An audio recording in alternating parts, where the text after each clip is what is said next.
walked through, while Amundsen just literally blew that door apart. I think that was the moment when my dream started about the white open plains. I was starting to look for, women or girls doing something in the sports. So I found a book that was called in Norwegian Amor på ski, Amor on skis. Amor is a mother in Norwegian. So yes, a book about mothers skiing. Now Liv's mother, she was an incredible athlete. So Liv was excited to find a book about adventurous moms hitting the slopes. But it wasn't a more on skis, a mother on skis. It was actually amour on skis, as in French for love. It was a silly book about girls that was just making themselves clumsy just to get the attention of boys.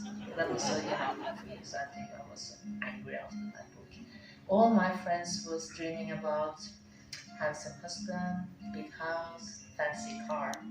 And I remember I was thinking, how boring to dream about something that would come automatically when you grow up, I was thinking. So when it was my turn, I said, well, my dream is to ski to the South Pole. And I still remember their reaction. The laughter, it was impossible, that was a boy's dream. So I was thinking, is there something wrong with me? But in one or another way, I just kept that dream, but it took years before I articulated that dream again. So Liv, she held on to that dream. On ski trips with family, she played going to the South Pole. And look, Norway, that is a pretty good place to practice going to the South Pole. Now, northern Norway is above the Arctic Circle. The town of Tromsø is about 1,200 miles or 2,000 kilometers from the North Pole, which seems like a lot, but the flight from New York to Amsterdam is almost 3 times as far. So in other words, Norway is a good place to prepare. So the more time Liv spent on skis, the more she learned about preparing for the elements, about navigating in the mountains and her own limits. She became a master of the sport, physically and mentally. Soon, she was ready to travel in the footsteps of her heroes and to become a great Norwegian explorer. Now, all she had to do was find a good partner, an experienced skier, a strong will, someone who could mentally handle the terribly difficult trip. Now, 745 miles or 1,200 kilometers of cross-country skiing from the edge of Antarctica to the South Pole, a place where temperatures can easily hit negative 50 degrees Fahrenheit, which is roughly the same temperature it is on the wing of a jet at cruising altitude. Well, you might be surprised. No one jumped at her invitation. So, she decided to go on her own. For Liv, this was a no-brainer. I had so many years thought about the South Pole. I was 8 or 8.5 years when I read that book. I was 40 when I decided, and 41 when I reached the South Pole. So it's a long process.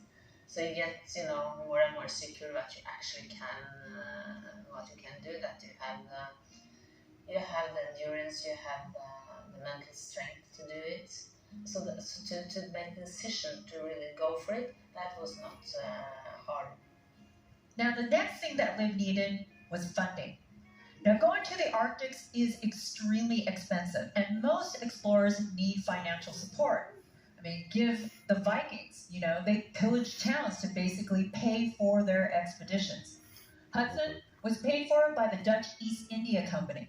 So Liv, she went shopping around for sponsors. But unfortunately, she was surprised by what she found. And they all said, well, do you have experience? Have you ever pulled a sled before? My God. I was 40.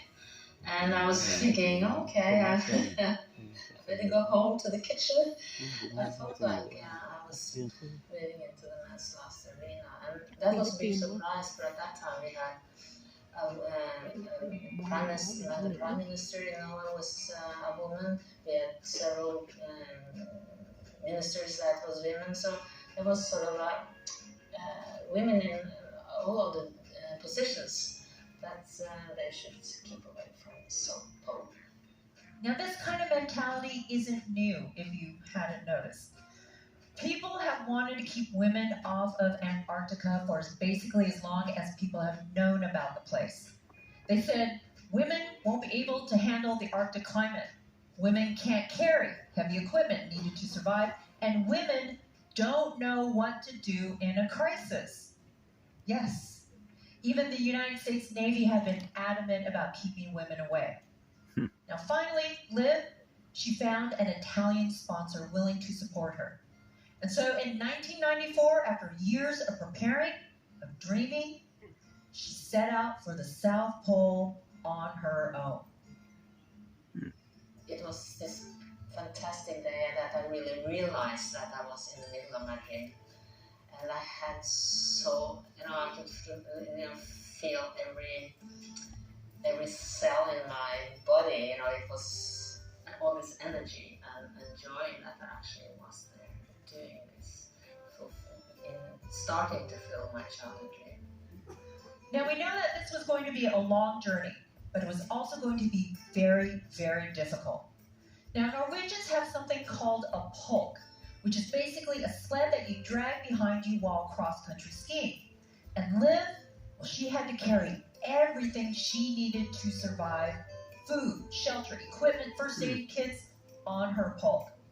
In total, her pulk weighed 100 kilograms or over 200 pounds, all of which she pulled while skiing. Now, if you're picturing like this gentle shushing through the soft powdered snow, think again.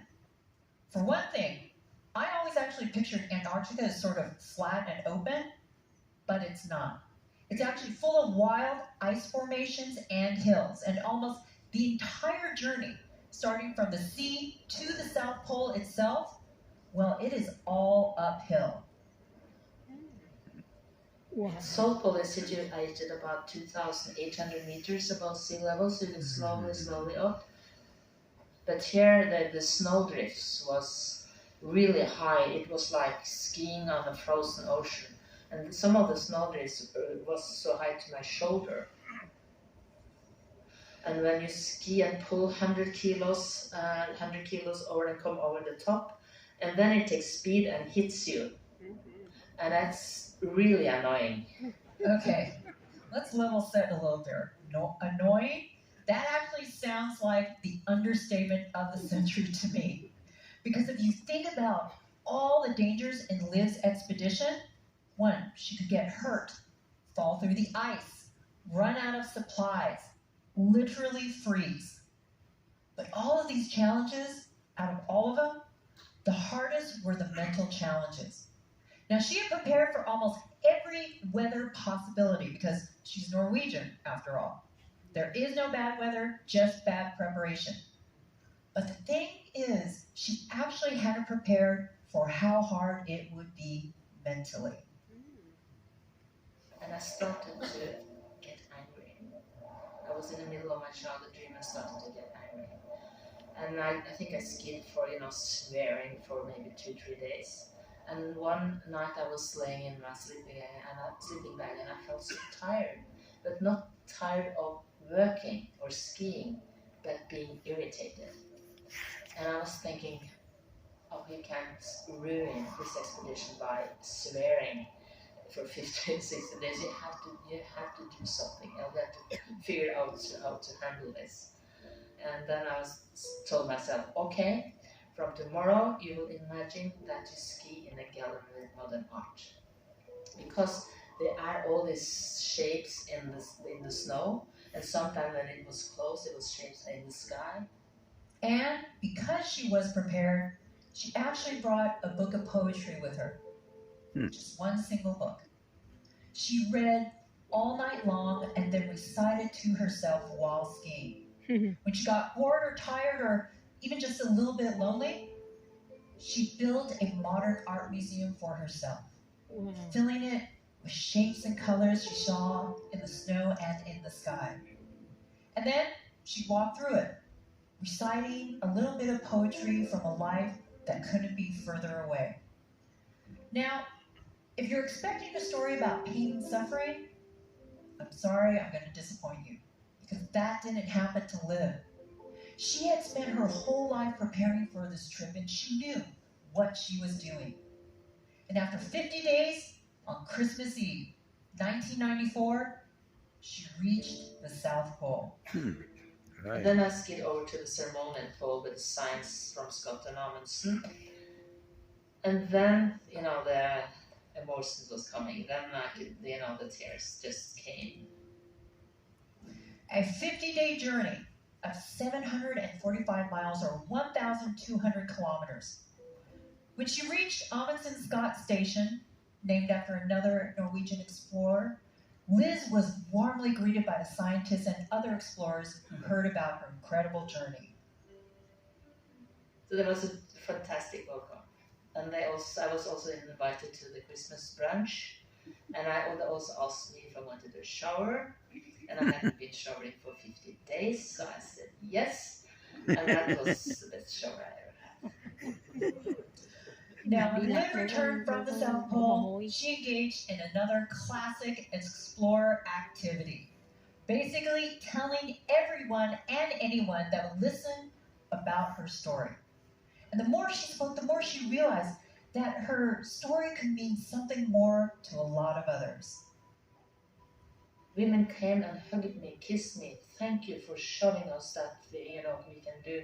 Then I realized that I actually could be a role model for young kids or young girls, because I was stepping into an arena that they didn't want to go to ski to the South Pole, but they want to become lawyers or carpenters or engineers.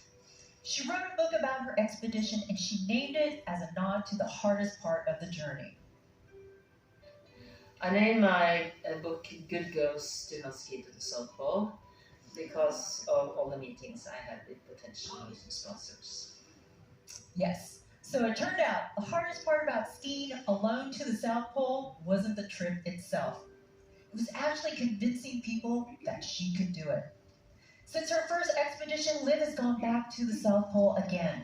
But the second time, she didn't go alone. She and a friend had the idea to develop a curriculum for teachers and students from around the world. Students, what they did was they followed their journey and learned about Antarctica. And most importantly, they saw two people living out their dreams in the most extreme and adverse landscape. Over 3 million kids from 65 countries cheered them on. So sometimes we plant the flag that's an actual flag. Sometimes it's a dream, something that one person holds on to. And sometimes, especially in Northern Europe, a dream becomes so much bigger and it inspires the whole world. Ericsson brought the Vikings to Canada. Hudson brought the Dutch to America. And Liv Arnson, she brought the South Pole and proved that women could do anything they wanted to people everywhere. Now, there are plenty of ways to explore. And Liz, she's the classic Norwegian explorer and adventurer. But our next story highlights a different kind of pioneer. One who first blew down mountains and then blew down barriers in the way of other explorers. And we're going to start in Sweden. So, it's the late 1800s. Scientists, inventors, industrialists, they are creating fascinating things, fantastic things. And many of them have become enormously wealthy, including a Swedish man named Alfred. Now he has 355 patents. He's world famous for groundbreaking innovations in chemistry and engineering. And I mean literally groundbreaking. Because you see, Alfred's father manufactured explosives. One day, a terrible accident in the factory took the lives of a number of his workers. So Alfred decided to dedicate his life to inventing something new. Now, after a lot of trial and error, he took nitroglycerin, added stabilizers, and invented dynamite. Now, at the time, It was one of the safest explosives that humanity had ever known, and that was a valuable thing to invent. Now, Alfred, he traveled all over Europe, building an empire, and he got very, very wealthy doing it. Sounds all pretty good so far. Well, it was until all of Alfred's life work began to take on a new meaning. So the story goes that one day, Alfred's brother passed away, and a newspaper mistakenly thought it was Alfred himself and not his brother who had died. And so they ran Alfred's obituary, and the obituary was not kind. It read, "The merchant of death is dead. Dr. Alfred Nobel, who became rich by finding ways to kill more people faster than ever before, died yesterday." That's pretty brutal.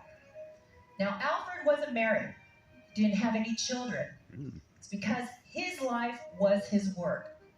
And the story is that reading this in the newspaper completely shocked him about how he'd be remembered when he actually did die. So, what did he do?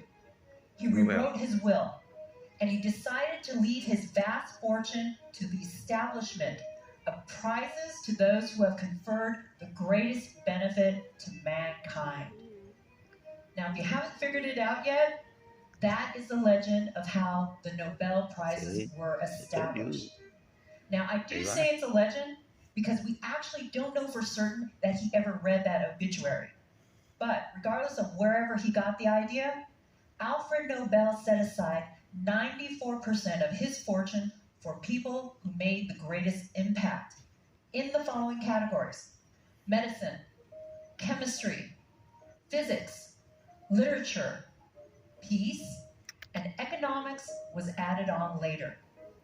It was an act of philanthropy that had practically no precedent. Nobel was one of the richest men on earth, and he gave almost all of it away.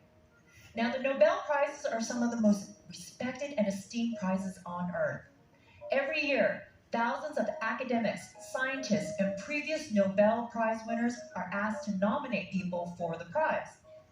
Now, before any of you get any ideas, you cannot nominate yourself. Just a little warning there. And all the nominations, they are secret. In fact, if a person doesn't win, their name is kept secret for 50 years, which honestly seems kind of mean. Like, if you don't win, at the very least, you ought to be able to tell everybody at a cocktail party that once one person thought you should get a Nobel Prize. You'll have to wait 50 years. So that's not the Nobel way. The nominators, they are pulled from countless fields and countries to ensure that many viewpoints and cultures are represented. And once the names are selected, they're presented to various committees. Now, each prize has their own committee made up of experts in their respective fields. So, for example, if you wanted to nominate, say, me for the Nobel Peace Prize in Physics, not really, not that I'm suggesting anything. So, you submit my name to a committee of people selected by the Royal Swedish Academy of Sciences. And they decide whether I'm worthy of the prize that was awarded to such luminaries as Heisenberg and Schrödinger. And let's be honest, you'll never know if Schrödinger did or did not win that particular prize. Okay, that's actually a physics joke for the 2% of you who actually got that. For the rest of you, congratulations on having a social life. Now, here's the interesting part. All of the committees are made up of members selected by various Swedish bodies, except for one. That is the Nobel Peace Prize. That is actually decided by a committee selected or elected by the Norwegian Parliament. Now, for a very long time, Norway and Sweden, they were actually one country. Norway was ruled by Sweden, even though Norwegians identified as their own people. Now, 10 years before Nobel died, the King of Sweden allowed Norway to have their own parliament, even though they were still technically part of Sweden. And when Nobel wrote his will, he decided that the Peace Prize, out of all the prizes, would be given by the brand new Norwegian parliament.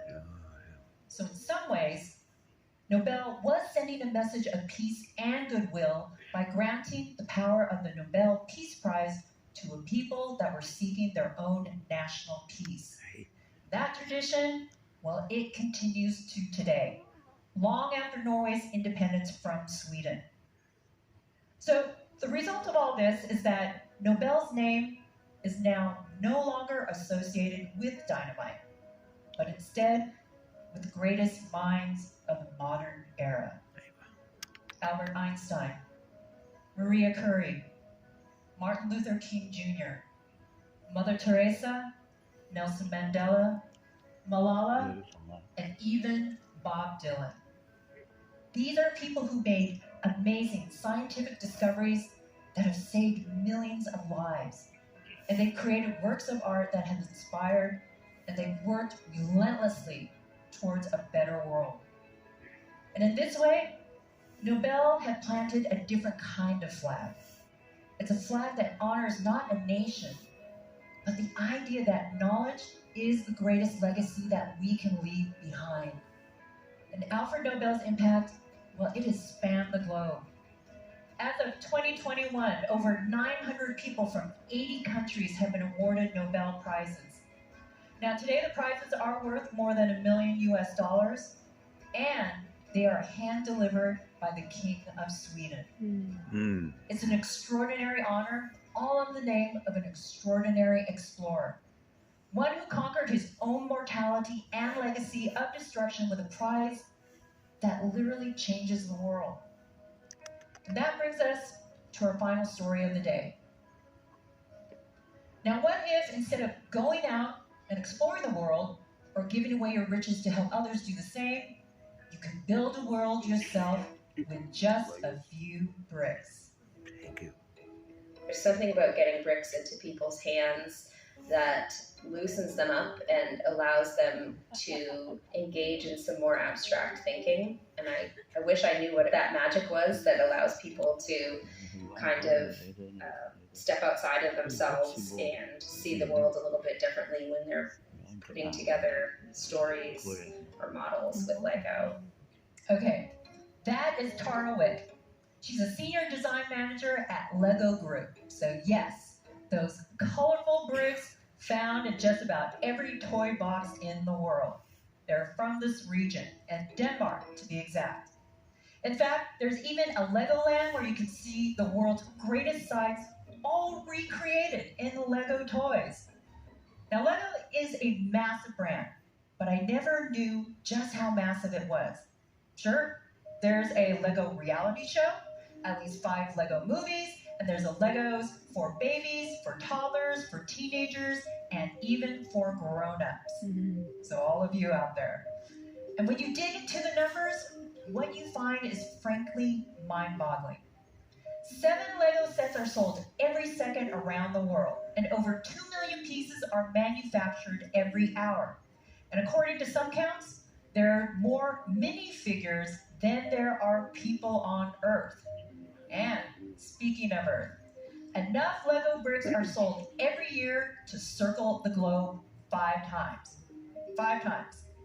And if you stacked up all the bricks the company ever made, it would actually make a tower that reached from Earth to the moon 10 times.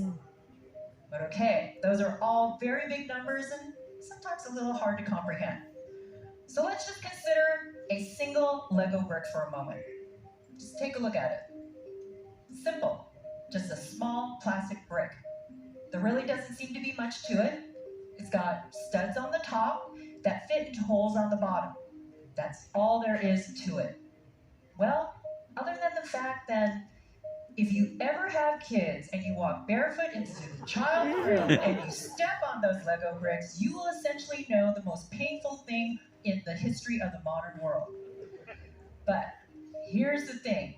If you combine these simple brick with just 5 other bricks and lay them out on a table, you'd find that there are more than 900 million ways to connect them. Right, 900 million. Almost 1 billion combinations and 1 billion different little stories to tell and worlds to explore. So, no mistake that the minute you combine a brick with another brick, something magical happens. It's not just a brick anymore. It's a race car going 100 miles per hour, or a jet plane showing you the skies, or a ship taking you to unknown lands. Stack a few bricks together, and you have an entire house or a castle with a moat and a garden and secret passageways. And while you're at it, why are you going to stop there? Why not build an entire universe, fill it with monsters and fairy tale princesses or whatever your heart's desires? That's the beauty of simple Lego brick. If you give into your imagination and dream a little, well, it can be anything you want. And that's all part of the design. So who actually made Lego, and why are we talking about children's toys? Well, in the 1920s, Ole Kirk Christensen was a young farmer and carpenter with his own business. Now, things were going great. That is, until one of his young sons, well, he happened to find a box of matches while playing in the factory. Now, if you probably don't know by now, fire and wood, they don't exactly go well together. And yes, he accidentally burnt down the factory and the family home. So for most people, this would have been a disaster, but not for Ola. He actually saw it as an opportunity, because now he could build a bigger factory and a nicer house, which he did. So he rebuilds his business from scratch, and things went well for a few years. But then, the disaster struck again. The stock market crashed in 1929, and Ola, he had to close his factory. Even more tragically, his wife passed away, leaving him with 4 young sons to care for. Now, this seems kind of insurmountable. But to Ola, like Neil Armstrong or Magellan or Liv, insurmountable was just another ocean to cross. So Ola, he just focused on 2